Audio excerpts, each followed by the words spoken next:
Baseball is unpredictable, and that's one of the best things about the game. Think about it like this. The best teams in the NFL usually lose about 3 or 4 games in a season, so like 25% of their non-playoff games at most. In Major League Baseball's 162-game schedule, only like 2 or 3 teams ever have put up a winning percentage even close to that. Any team can truly beat any other team on any given day. Why is this important? Because even with that, there's a game so weird and so impossibly ridiculous that even for baseball it's wild. We made a video a couple months ago about a Mets-Yankees game from 2009 that was really weird when you look back at it today. That may not have been the weirdest game the Mets would play in that season. Sunday, August 23rd, 2009. Phillies at Mets. 2009 means you're in for a lot of 360p clips from this game, so not really our fault. Oliver Perez took the mound for the Mets. Pedro Martinez took the mound for the Phillies. Oh yeah, did you know that Pedro Martinez pitched in 12 games as a Philadelphia Philly? Perez took the bump in the first inning, and immediately gave up 6 runs. Because you see that every day. Yeah man, Philly returned the opening kickoff for a touchdown, they just missed the extra point. See, pretty normal. Pedro would take the mound in the bottom of the first with that huge cushion, probably thinking he could just cruise along like usual here. Pagan steaming to second, he'll take a turn head for third. Victorino saying it's stuck in the wall, but the umpire's not calling it that way. Pagan being waved home, he scores, it's an inside the park home run! So what we just witnessed was a first pitch leadoff inside the park home run. One where Shane Victorino just didn't think to grab the ball out from a slight opening in the wall. Neither of those things are really common, to say the least. There's more where that came from though. This is Nelson Figueroa. He pitched the night before, and he was okay.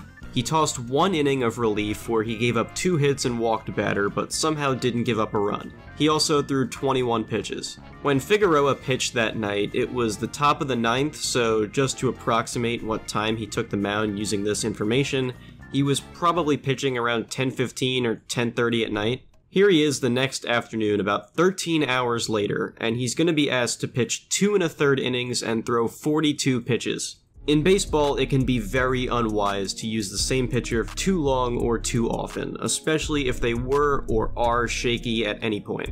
So not surprisingly, with this in mind, he wasn't great. Great managing there. One of the runs he gave up was an RBI single from Pedro Martinez, by the way. Bottom of the 3rd now. Here's Angel Pagan to bat again. Coming into this game, he had 12 home runs in about 3 or so years of big league experience to that point. And he's just hit 2 home runs in a span of 3 innings against a Hall of Famer. Can't predict baseball, Susan. And then it's over his head and into the Mo zone. Castillo to third, he'll be held up there. A double for Murphy. You don't see Worth misplay the ball. Did you hear what Mets broadcaster Gary Cohen said before the clip change cuts him off? You don't see Jason Worth misplay the ball very often. Do we have to say it again, or can we just add that to the list of weird, uncommon things that have happened already that day? By the bottom of the 3rd inning, we're going to take you now to the top of the 5th inning, where Eric Bruntlett is going to hit a single to start 3 for 3 on the day. Coming into this game, Eric Bruntlett was hitting 128, and he had been on the roster every day since opening day. So the numbers prove he wasn't exactly a force to be reckoned with as a hitter. Let's do some math for a second. A 128 batting average means you get a hit 12.8 times for every 100 you bat. Another way of saying that would be you get a hit 12.8% of the time.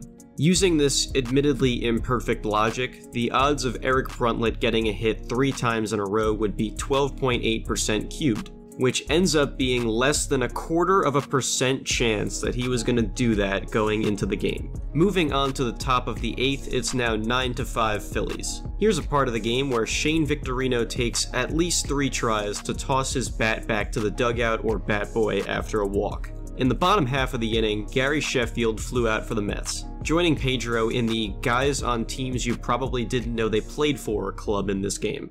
Alright, we're on to the 9th inning now. Is that known nice guy, Jeff Francoeur, screaming at an umpire? Don't see that every day. He was upset because an umpire said he didn't catch this ball. The call was later overturned, thankfully. Let's see if the Mets can rally in the bottom of the 9th. On this error by Eric Bruntlett, the Mets have climbed their way to be 2 runs down with a runner on and nobody out in the 9th. Remember, they were down 6-0 earlier in this game. The next pitch results in a ground ball that Eric Bruntlett again has trouble with. The second time in 2 pitches something like this has happened. And then, the absolute unthinkable happened. The runners go. Line drive caught by Bruntlett. Oh my God!